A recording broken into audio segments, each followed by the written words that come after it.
Bonjour à tous et bienvenue dans ce 14e épisode des Petits Pois. Mais qu'est-ce qui se passe? Comment ça? Bah je sais pas. T'as sorti la chemise. Tu te maries? Non mais c'est un grand jour aujourd'hui. Pourquoi? Tu ne connais pas les nouvelles stars du web? Mais si, c'est eux. Le 17 novembre. 17 Du 17 novembre. Ils ont trouvé la nouvelle formule du buzz. Il suffisait de dire 17 novembre. Qu'est-ce que tu racontes? 17 novembre 2018, la révolution. Ah, c'est le sujet du jour. Regarde, les petits pois, c'est parti. Oh les petits pois, les petits pois, les petits pois, ça ne se mange pas. Oh les petits pois, les petits pois, les petits pois, ça ne se mange pas avec les doigts. Alors que le 10e épisode des petits pois était en préparation, montage, tout ça, Ah ouais, c'est toi qui parles aujourd'hui. bah, j'allais pas louper ça. Ok, vas-y. Donc, pendant la préparation des petits pois 10, le montage, etc., Nico a reçu une première vidéo parlant du 17 novembre. Vous voulez de l'action, vous demandez de l'action, vous protestez, vous en avez marre. Eh bien, le moment est venu. Aujourd'hui, quelqu'un, j'ignore qui, a lancé sur Facebook une idée de mobilisation générale du peuple français afin que le 17 novembre prochain, Nico s'est dit, tiens, les gens se réveillent enfin et se bougent un petit peu. Puis il reprit le travail. Et alors? Jusque-là, pas grand-chose. Mais il l'a reçu une seconde fois, puis une troisième fois, une quatrième fois. Il s'est dit, tiens, un people que je ne connaissais pas en fait. Et alors?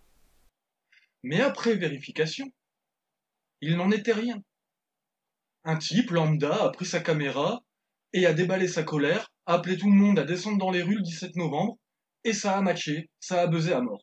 Ah ok, t'es jaloux en fait. Dis pas nimp. Mais Nico a reçu une autre vidéo. Une autre vidéo avec quelqu'un d'autre qui parlait du 17 novembre. Salut, c'est Mathieu Gardet. Je fais cette vidéo pour la mobilisation du 17 novembre concernant la hausse de l'essence. C'est là que ça a tilté. Il s'est mis à chercher. Et qu'est-ce qu'il a trouvé? Bah, rien de plus que ce qu'on dit dans les petits pois déjà en fait. Souviens-toi l'épisode 3. Aujourd'hui, je vais encore te tutoyer, Manu. Encore te tutoyer comme n'importe quel employeur tutoierait ses employés. Parce que tu n'es qu'un employé de l'État. Un employé que nous avons mis en place. Is never respect the rules. Depuis quand c'est les employés qui font la loi? C'est là qu'il a compris l'importance du mot-clé. Le mot-clé. Bah, 17 novembre, abruti. J'arrête pas de le dire. C'est pour ça que j'ai une chemise et que je participe au numéro 14. Et tu crois que ça marchera? Bah, pas du tout en fait. Pourquoi te faire chier? Mais c'est Nico le chef. Pas faux. En même temps, c'est pour ça qu'on a été créé. Faire bouger les choses. Tu as préparé quelque chose? Ouais. Regarde un peu ça. Salut peuple de France. Beaucoup d'entre vous attendent le 17 novembre comme un enfant attend Noël. Mais avez-vous bien réfléchi à vos limites de propre investissement? Car le combat ne risque pas d'être facile. Descendre dans la rue, c'est bien, mais souvenez-vous. Parce que c'est ça ton but. Que les Français descendent dans la rue, cassent tout, pour que toi, derrière, tu puisses offrir de nouveaux contrats de reconstruction à tes potes. Du coup, on avait pensé à ça. Mais si, à l'inverse, on manifestait pacifiquement avec notre argent, si on arrêtait de payer nos impôts, nos taxes, nos amendes sur le stationnement ou sur les limitations de vitesse, Is never respect the rules. que ferais-tu si, sous couvert de tes propos, nous, Français, on te coupait les vivres? Oui, mais qu'est-ce que ça veut dire? C'est simple.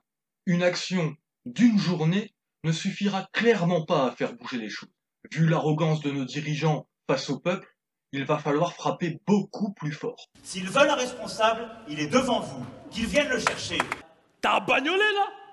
T'as un bagnolet là? Allons le chercher. Oui, allons-y.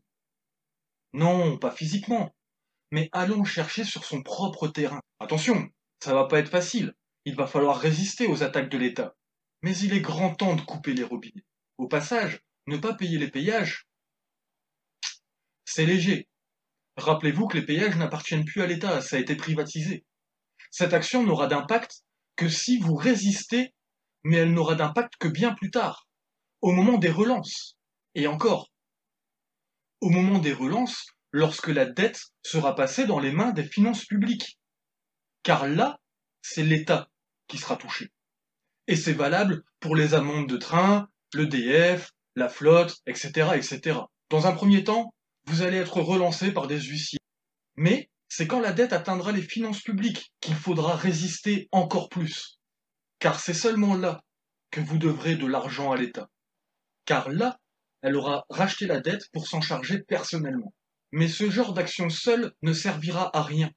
Il faut l'additionner à d'autres refus de payer toutes sortes d'impôts, puis à une grève générale, sans forcément de mouvement dans la rue. Genre mai 68, mais tout le monde chez soi. Le but n'est pas de l'affrontement physique, non. L'affrontement aura lieu à la riposte de l'État. Car face à une dette qui augmente, c'est les huissiers accompagnés de policiers qui viendront frapper à votre porte.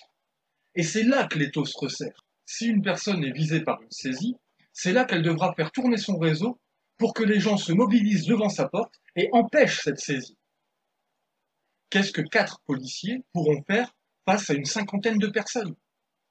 Et ces petites actions répétées risquent même de décourager les petits soldats de l'État, poussant ainsi le gouvernement à reculer. Alors avant le 17 novembre, réfléchissez bien à vos propres limites d'investissement dans cette action. Car il va vous falloir des nerfs d'acier et une solidarité exemplaire. Il va vous falloir vider vos comptes et garder toute votre liquidité à la maison. Je ne veux décourager personne, bien au contraire. Mais soyons prêts à bloquer le pays pacifiquement pour montrer à le tordu que nous aussi on sait réfléchir. Organisons nos chaînes de solidarité pour pallier aux attaques de l'État. L'union fera la force. Ouais, c'est mon petit côté belge qui s'exprime. D'ailleurs, prenons exemple. Combien de temps ont-ils tenu sans gouvernement? Et tout allait bien. Donc, ne perdons pas à l'esprit que l'État tient plus à son petit confort qu'à ce qui se passe dans la rue, et agissons intelligemment. Coupons les robinets. Et bonne révolution à tous. Bravo! Je t'ai jamais vu si motivé. Comment tu fais pour applaudir? T'as même pas de main? C'est la magie du montage. Ah oui, le truc que Nico perd son temps à faire pour le peu de résultats que ça peut lui apporter. Ne dis pas ça, on y arrivera. Il faut juste que les gens se mettent à partager les vidéos. Ils finiront par le faire. En tout cas, moi j'y crois. Espérons, parce que pour le reste de ces projets, ça peut être tendu sinon. Ne t'inquiète pas, fais ton taf. Nico se charge de tout. J'espère que t'as raison. Car en fait, j'adore ce que je fais. Toi qui émettais des doutes, ça fait plaisir. Allez, à vendredi Fred. Car les petits pois, c'est fini pour aujourd'hui. Exprimez-vous dans les commentaires, balancez des pouces en l'air, des pouces en bas, et n'oubliez pas de partager cette vidéo pour que le message se propage. Je vous donne rendez-vous vendredi 9h. Allez, tchuss!